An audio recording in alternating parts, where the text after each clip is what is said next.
Baik, Assalamualaikum warahmatullahi wabarakatuh. Salam sejahtera untuk kita semuanya. Pertama-tama saya mengucapkan selamat menunaikan ibadah puasa untuk saudara-saudaraku umat muslim. Semoga lancar dan kuat dalam menunaikan ibadah puasanya. Pada pertemuan pertama kali ini nanti kita akan membahas berbagai hal mengenai definisi akuntansi sektor publik, karakteristiknya, contoh organisasi sektor publik, standar akuntansi, perbedaannya dengan sektor swasta seperti apa. Baik, izin langsung saja saya sedikit memberikan ulasan atau gambaran supaya Bapak Ibu lebih indip, lebih dalam melaksanakan belajar ya mata kuliah akuntansi sektor publik. Baik, saya membaca jurnal atau artikel ada definisi ya mengenai akuntansi sektor publik ini disampaikan oleh Dwi Ratmono tahun 2015 menyampaikan bahwa akuntansi sektor publik adalah proses pengidentifikasian, pengukuran, pencatatan, dan pelaporan transaksi keuangan dari entitas pemerintah daerah dalam rangka pengambilan keputusan ekonomi yang diperlukan oleh pihak eksternal. Kemudian menurut Erlina 2015, akuntansi sektor publik adalah akuntansi yang digunakan untuk mencatat peristiwa ekonomi pada organisasi non-profit atau nirlaba.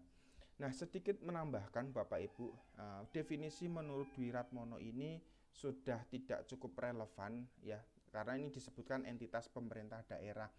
Bahwa organisasi sektor publik kekinian tidak hanya entitas pemerintah daerah saja Bapak Ibu, karena ada organisasi yang sifatnya publik dan non oriented, misalnya ada badan hukum publik, sekarang kan ada BPJS Ketenagakerjaan dan BPJS Kesehatan, itu termasuk perusahaan atau organisasi sektor publik. Kemudian tidak hanya itu, ada lembaga-lembaga misalkan, kemudian ada rumah sakit yang terkait dengan kesehatan, itu juga sifatnya kan badan layanan umum, sehingga bisa kita definisikan sebagai organisasi sektor publik ya.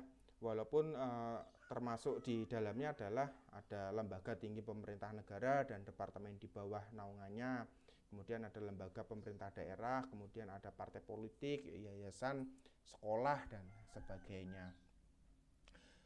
Untuk akuntansi sektor publik Bapak Ibu, ada beberapa elemen yang perlu kita pahami. Yang pertama adalah elemen dalam perencanaan publik ya. Sebelum melakukan realisasi anggaran, sebelum melakukan perbelanjaan, dalam melakukan berbagai aktivitas publik, tentunya ada suatu perencanaan publik. Nah, setelah perencanaan publik, elemen yang kedua adalah penganggaran publik ya.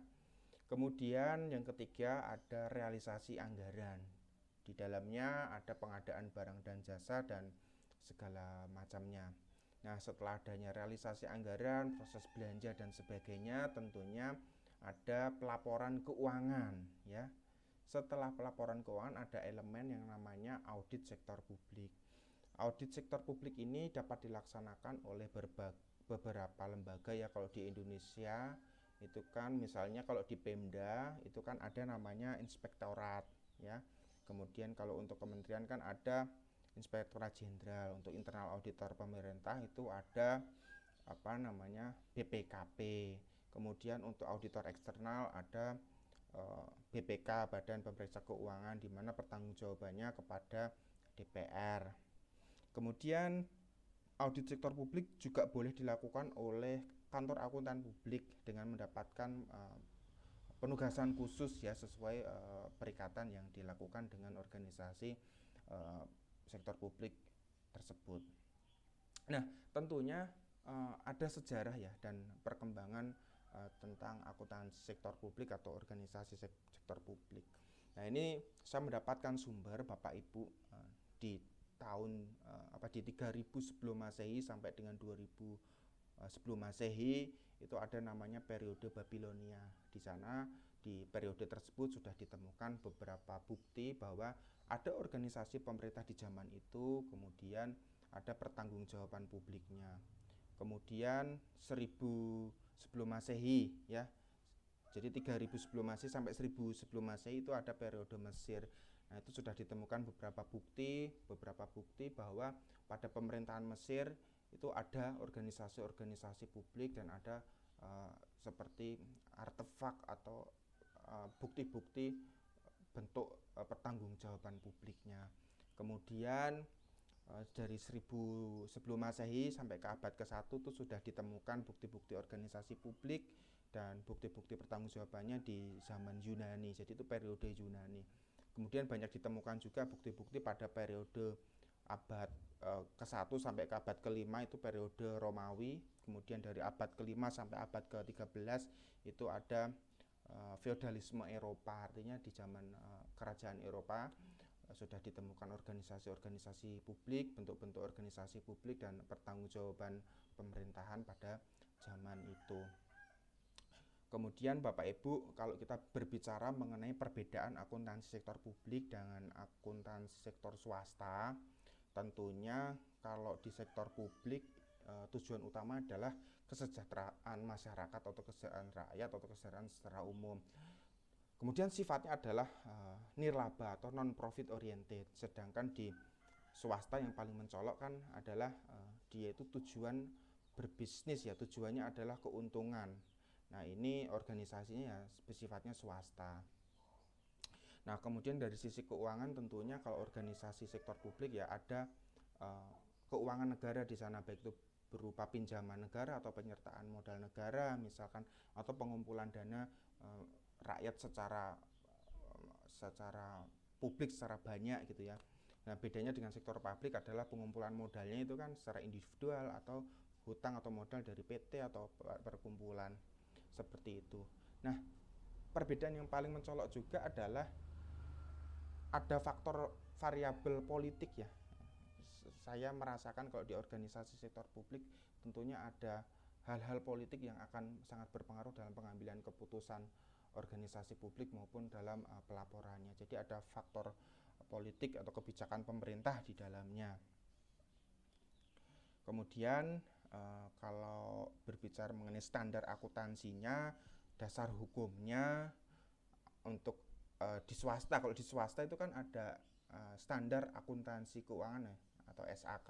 Itu diterbitkan oleh Ikatan Akuntan Indonesia, di mana standar akuntansi keuangan itu mengharmonisasi atau mengadopsi dari standar akuntansi internasional global yang namanya IFRS ya, International Financial Standard Reporting. Itu diadopsi, diharmonisasikan, kemudian terbitlah standar akuntansi keuangan di Indonesia. Nah, bedanya dengan akuntansi pemerintahan atau akuntansi sektor publik adalah ada standar tersendiri. Kalau di sektor publik ada namanya standar akuntansi pemerintahan atau SAP. Nah, untuk implementasinya di pemerintah daerah ya, itu yang terbaru seingat saya ada PP 71 Bapak Ibu. PP 71 tahun 2010, yaitu standar akuntansi pemerintah berbasis kas menuju akrual. Jadi itu adalah standar akuntansi yang dipakai di sektor publik atau di pemerintah daerah. Nah, itu perbedaan dari sisi standarnya. Baik Bapak Ibu, ini sebagai pengantar Bapak Ibu, poin-poin apa yang Bapak Ibu perlu pelajari atau lebih perdalam ya. Terima kasih Bapak Ibu, tetap semangat ya, mengerjakan tugasnya, membaca materinya, dan semoga sukses selalu. Mungkin itu Bapak Ibu, saya akhiri. Terima kasih. Wassalamualaikum warahmatullahi wabarakatuh. Salam sejahtera buat kita semuanya. Terima kasih.